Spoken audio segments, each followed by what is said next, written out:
माँ की खिदमत और जन्नत की बशारत। एक दफ़ा हज़रत मूसा अलैहिस्सलाम ने अल्लाह ताला से पूछा, या अल्लाह, जन्नत में मेरा पड़ोसी कौन होगा? अल्लाह की तरफ से इरशाद हुआ, फलां शहर का एक गोश्त बेचने वाला तुम्हारे साथ होगा। हज़रत मूसा अलैहिस्सलाम ये सुनकर बहुत हैरान हुए कि एक पैगंबर का साथी एक मामूली कसाई कैसे हो सकता है। आप इसी जुस्तजू में उस कसाई की तलाश में निकल पड़े।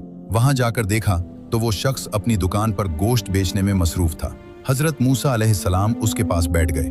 जब उसने अपना काम खत्म किया तो गोश्त का एक टुकड़ा कपड़े में लपेटा और घर की तरफ चल दिया। हज़रत मूसा अलैहिस्सलाम भी उसके पीछे चल दिए। उसके बारे में मजीद जानने के लिए उसके घर बतौर मेहमान जाने की इजाजत मांगी, जो उसने खुशी से दे दी। घर पहुंचकर कस्साब ने सबसे पहले वो गोश्त पकाया, फिर रोटी पकाकर उसके छोटे छोटे टुकड़े शोरबे में नरम किए ताकि वो बिल्कुल मुलायम हो जाएं। फिर वो दूसरे कमरे में गया जहां एक बूढ़ी और कमजोर खातून बिस्तर पर लेटी हुई थी।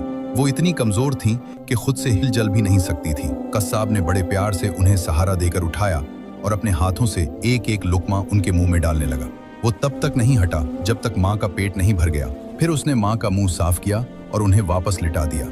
उस वक्त बूढ़ी माँ ने कस्साब के कान में कुछ कहा, जिसे सुनकर कस्साब मुस्कुरा दिया और कमरे से बाहर आ गया। हजरत मूसा अलैहिस्सलाम ये सब खामोशी से देख रहे थे। आपने पूछा, ए अल्लाह के बंदे, ये बूढ़ी औरत कौन है और उसने तुम्हारे कान में ऐसा क्या कहा जिस पर तुम मुस्कुरा दिए? कस्साब बोला, ये मेरी माँ है। मैं जब भी घर आता हूँ तो सबसे पहले उनकी खिदमत करता हूँ। ये खुश होकर रोज मुझे एक ही दुआ देती हैं कि अल्लाह ताला तुझे जन्नत में हजरत मूसा अलैहिस्सलाम का साथ नसीब करे। मैं ये सुनकर बस मुस्कुरा देता हूँ कि भला मैं एक मामूली कस्साब कहाँ और अल्लाह के जलीलुल कद्र पैगंबर मूसा अलैहिस्सलाम कहाँ। ये सुनकर हजरत मूसा अलैहिस्सलाम ने फरमाया, ए खुश नसीब इंसान, मैं ही मूसा हूँ और मैं तुझे खुशखबरी देता हूँ कि अल्लाह ताला ने तेरी माँ की दुआ कबूल कर ली है। अल्लाह पाक हम सबको अपने वालिदैन की खिदमत करने और उनकी दुआएं लेने की तौफीक अता फरमाए।